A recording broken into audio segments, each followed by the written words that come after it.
Hello दोस्तों, मेरा नाम है विक्रांत और आप सब देख रहे हैं कानपुर वाला ब्लॉग्स। दोस्तों, पिछली वीडियो हमारा ब्लॉग नहीं था और सेम ये वाला वीडियो भी ब्लॉग नहीं है। इससे पहले वाली वीडियो मैंने सीजन के मुद्दे को उठाया था कि कैसे सरकार हमारा रिजल्ट नहीं दे रही है, और इस वीडियो में हम लोग बात करेंगे कि कैसे मैंने तैयारी की। मुझे उस वीडियो के बाद काफ़ी लोगों के मैसेज आए कि प्लीज़ भाई आप अपनी स्ट्रैटेजी बताइए कि आपने कैसे तैयारी की थी। तो इस वीडियो में हम लोग बात करेंगे कि कैसे मैंने तैयारी की। तो चलिए वीडियो को स्टार्ट करते हैं।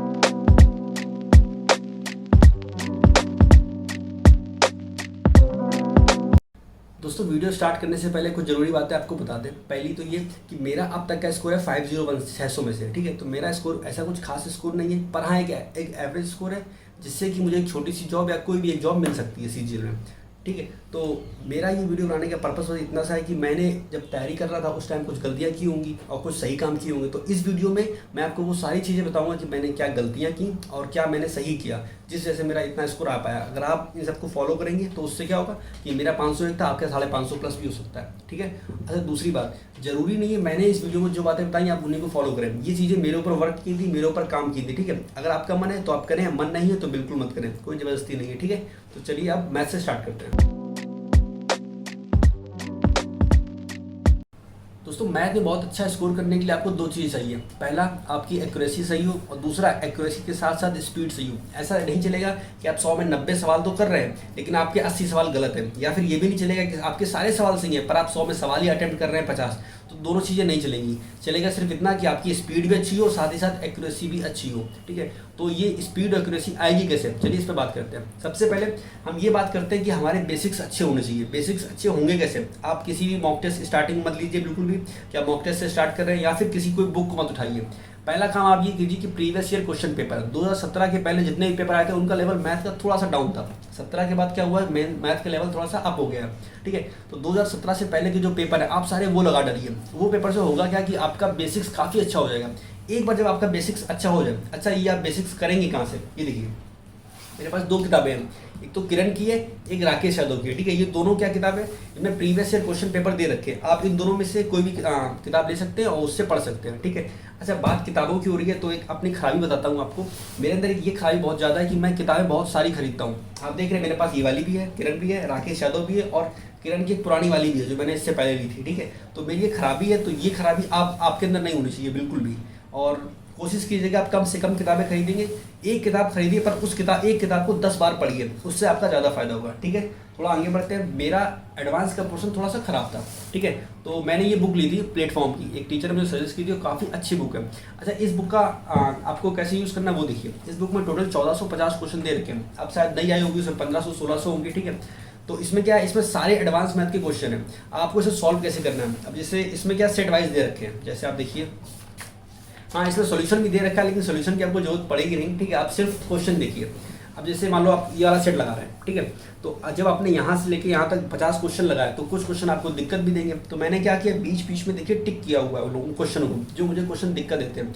इससे आपका फायदा ये होगा, जब आप पूरे 1500 सवाल लगा लेंगे, लगभग 200 से 300 सवाल आपके ऐसे होंगे जो आपको दिक्कत दे रहे होंगे, ठीक है। तो आपको क्या करना है, जब दोबारा इस बुक पे आप वापस आएंगे, ठीक है, तो आपको पूरी बुक लगाने की जरूरत नहीं है। जब आप 200 से 300 सवाल लगाएंगे उतने में आपकी पूरी बुक रिवाइज हो जाएगी, ठीक है। तो ऐसे करके आपको एडवांस का पोर्शन करना है, ठीक है। तो ये अर्थमेटिक की बात होगी। अच्छा, एक चीज़ और, जो इस बुक में है प्लेटफॉर्म वाली में, इन दोनों में भी सेम वही क्वेश्चन दे रखे हैं, बस ये क्या है, एडवांस के नाम पे अलग से बिक रही है, ठीक है। तो अगर आपको अर्थमेटिक की जरूरत नहीं है तो आप सिर्फ वाली बुक खरीदेगा, इन दोनों की जरूरत नहीं है। लेकिन अगर आपने इन दोनों में से कोई एक बुक ले ली है तो ये फिर लेने की जरूरत नहीं है, ठीक है। दोस्तों, एक चीज़ जिसने मुझे मैथ में सबसे ज़्यादा हेल्प की, मैथ क्या मेरी पूरी प्रिपरेशन में सबसे ज़्यादा जिसने हेल्प की वो थे मेरे नोट्स, ठीक है। आपको क्या करना है, सबसे पहले आपको मार्केट जाके एक अच्छी सी कॉपी लेनी है, एक अच्छा सा पेन लेना है, ठीक है, और एक अच्छी सी साफ सुथरी कॉपी लेनी है। उसमें आपको करना क्या है, जैसे ये आप ये देख रहे हैं मैंने कुछ फॉर्मूले लिख रखे हैं यहाँ पे, ठीक है। तो आपको करना ये है कि आप जैसे आप ट्रिग्नोमेट्री पढ़ रहे हैं, ठीक है, तो आप सवाल लगा रहे हैं, तो जब सवालों के बीच में कुछ नए नए फॉर्मुलेस आते हैं या कुछ कभी कभी छोटी मोटी ट्रिक आती हैं, ठीक है, तो उन्हें आपको नोट करते हुए चलना है। ट्रिक तो बहुत कम नोट करनी है आपको, मेन है आपके फॉर्मूले, ठीक है। और उस फॉर्मूले को आपको करना क्या है, जैसे मान लो आपके सारे नोट्स कंप्लीट हो गए, ठीक है, पूरा आपने बना रखा है, हर तरह के फॉर्मूले आपने लिख रखे हैं। अच्छा, फॉर्मूले सिर्फ एडवांस के आपको नोट करने हैं। अर्थमेटिक में मेरे हिसाब से कोई फॉर्मूला है नहीं, ठीक है, एक भी। तो अर्थमेटिक का कुछ भी नोट नहीं करना। ये मत कीजिएगा कि सवाल के सवाल आप इसमें लगा रहे हैं कि ये कंसेप्ट का एक सवाल ये हो गया, दूसरे कंसेप्ट का दूसरा सवाल, ऐसा कुछ भी नहीं करना। आपको सिर्फ क्या करना है, सिर्फ और सिर्फ फॉर्मूले लिखने हैं। और रिवाइज कैसे करना है, आप चाहें अगर आपकी मैथ काफ़ी कमजोर हो, अगर आप फॉर्मूला डेली भूल जाते हैं तो आप ये कर सकते हैं, आप हर 2 दिन में एक बार सुबह सुबह उठ के आधा घंटा पूरी कॉपी रिवाइज कर लीजिए, आराम से हो जाएगी, फॉर्मूले कोई ज़्यादा बड़े नहीं होते। ठीक है। दूसरा, अगर आपको लगता है नहीं आपका सब कुछ बेसिक सही है, ठीक है, तो आप हफ्ते में एक बार इसे रिवाइज कर सकते हैं। इस चीज़ ने मुझे बहुत ज़्यादा हेल्प की एग्जाम टाइम में। अब जैसे अगर कल आपका एग्जाम है तो आप ये किताब लेके इसमें जो आपने टिक कर रखे थे वो सवाल तो लगाए नहीं रात में बैठ के, आप रात में क्या कर सकते हैं, रात में आप वो कर सकते हैं जैसे जो फॉर्मूले हैं जो आप नॉर्मल सी बात है आदमी भूल जाता है, ठीक है, तो वो फॉर्मूले आप याद कर सकते हैं एग्जाम के 1 या 2 दिन पहले। तो ये एग्जाम टाइम आपको काफ़ी फायदा मिलता है और इसका अभी इतना एहसास नहीं होता कि ये चीज़ इंपॉर्टेंट है कि नहीं है। एग्जाम के जब 1 हफ्ता बाकी होता है तब समझ में आता है कि नोट्स की कितनी ज़्यादा वैल्यू है। ठीक है। तो ऐसे करके आपको नोट्स हर हाल में बनाने हैं, मतलब ये 100% मैं अपनी तरफ से बोल रहा हूँ कि अगर आप नोट्स बनाएंगे तो आपको फ़ायदा मिलेगा ही मिलेगा। अब बात करते हैं एक्यूरेसी की और स्पीड की। ठीक है। सबसे पहले आप क्या कीजिए, आप सवाल को सही करना सीखिए। कोई फर्क नहीं पड़ता आपको 2 मिनट लग रहे हैं कि 5 मिनट लग रहा है कि 1 घंटा लग रहा है, आप सवाल को सही करना सीखिए। आप जब सवाल को सही करना सीख जाएंगे फिर उस सवाल को सही समय पर करना सीखिए। धीमे धीमे अपने टाइम को कम करने की कोशिश कीजिए। जैसे अगर टाइम एंड वर्क चैप्टर है, आपको एक सवाल करने में 1 मिनट लग रहा है, आसान चैप्टर है, मानते 1 मिनट में हो रहा, जल्दी हो रहा, पर इसका मतलब ये नहीं कि टाइम और वर्क जैसे चैप्टर को आप इतना टाइम लगाएंगे। ठीक है। तो आपको उसे कम करते हुए चलना है। जैसे अगर कोई टफ सवाल है तो 1 मिनट में हो रहा, कोई दिक्कत नहीं है, लेकिन अगर कोई आसान सवाल है तो उसमें 10 सेकंड 20 सेकंड से ज़्यादा टाइम नहीं लगना चाहिए।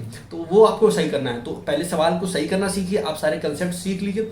एक बार आपके सारे कंसेप्ट सही हो जाए उसके बाद आप क्या करेंगे, उसी सवाल को कम से कम टाइम में करेंगे। जैसे, और ये भी कैसे करेंगे वो भी सुन लीजिए। जैसे मान लीजिए आपके पास टाइम एंड वर्क के 30 सवाल हैं, ठीक है, तो आप टाइमर लगा के चलेंगे 25 मिनट का। अगर आपका स्टार्टिंग है थोड़ा बढ़ा लीजिए, 30 मिनट कर लीजिए, 35, या फिर जैसे आप अपने हिसाब से देख लीजिए जैसे आपको सूट करे। ठीक है, वैसे आप टाइमर लगा लीजिए। हमेशा सवालों को टाइमर लगाकर ही कीजिए, तो आपके ऊपर एक प्रेशर रहता है सवाल को सही करने का, एक वो माहौल बनता है एग्जाम वाला। जो लोग एग्जाम देने जाते हैं जो प्रेशर होता है वहाँ पे, तो हल्का सा, मतलब घर पे उतना तो नहीं हो सकता प्रेशर, लेकिन कहीं ना कहीं थोड़ा बहुत बनता है। उससे क्या होता है कि यार ये 30 सवाल हमें 25 मिनट में करने हैं, घड़ी छूट रही है, ट्रेन छूट रही है वाली फीलिंग आती है अंदर से। तो ये चीज़ काफ़ी हेल्पफुल मुझे रही थी, तो आपको भी रहेगी कहीं ना कहीं। दोस्तों, एसएससी सीजन में इंग्लिश की तैयारी करने के लिए उन लोगों को बहुत दिक्कतें होती हैं जो हिंदी मीडियम के होते हैं। जैसे कि मुझे बहुत सारी दिक्कतें हुई जब मैंने तैयारी स्टार्ट की थी, क्योंकि हम लोग होता क्या है, 12th तक हम लोग जब पढ़ाई करते हैं तो इंग्लिश को इतना इंपॉर्टेंस देते नहीं है। ठीक है, मैथ पढ़ते हैं और पास नंबर लाने होते हैं और पास करना होता है खाली, तो पास करके आ जाते हैं। अच्छा, एक चीज़ और, मैं उन लोगों की बात कर रहा हूँ जो एवरेज हैं, जो पहले से टैलेंटेड हैं, उनके लिए वीडियो नहीं है वैसे भी।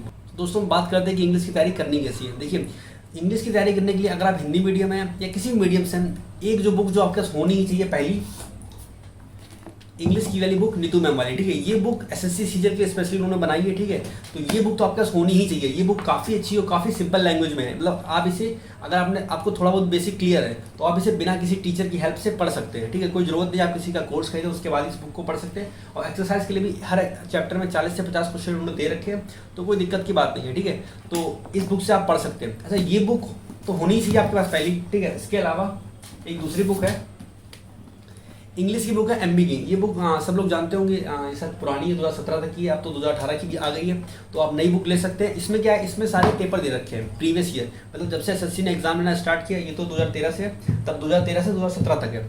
ठीक है, तो इसमें क्या है, सारे प्रीवियस ईयर के पेपर दे रखे हैं। तो उससे हुआ क्या, आप एक बार कंसेप्ट अपने क्लियर कर लीजिए, noun, pronoun, verb, adjective, adverb, ये सब कंप्लीट कर लीजिए इस बुक से। उसके बाद आप प्रैक्टिस कीजिए इस बुक से, आप मॉक मत लगाइए।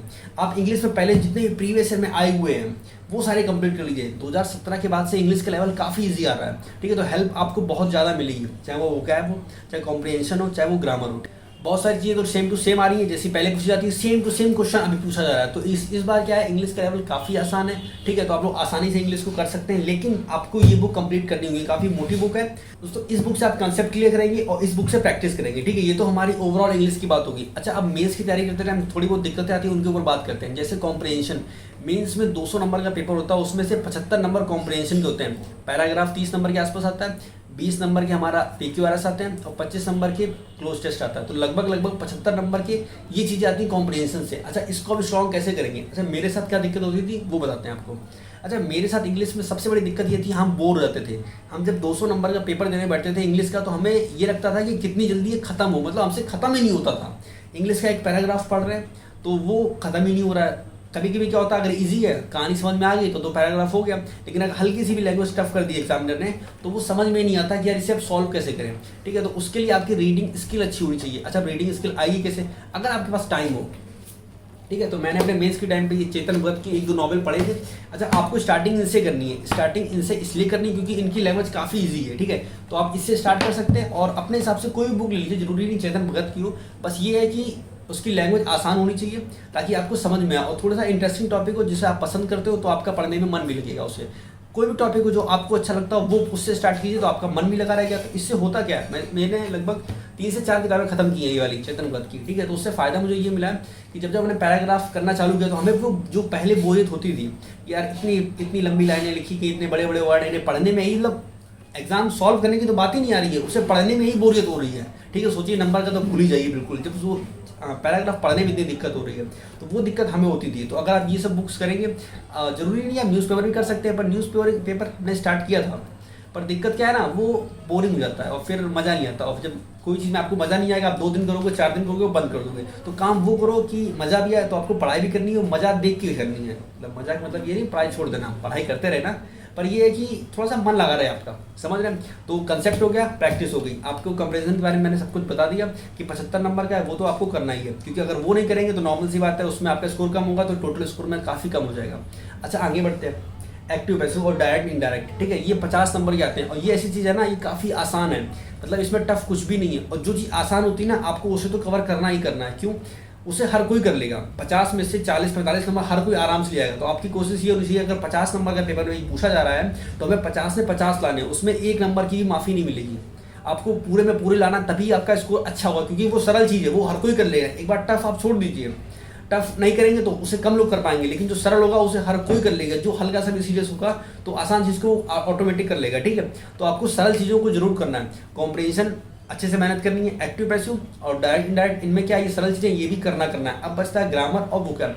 मैंने देखा बच्चों को पूरा दिन ग्रामर ही रटते रहते हैं। ग्रामर कितने नंबर की आती है मेंस में? 40 से 45 नंबर की ग्रामर आती है टोटल।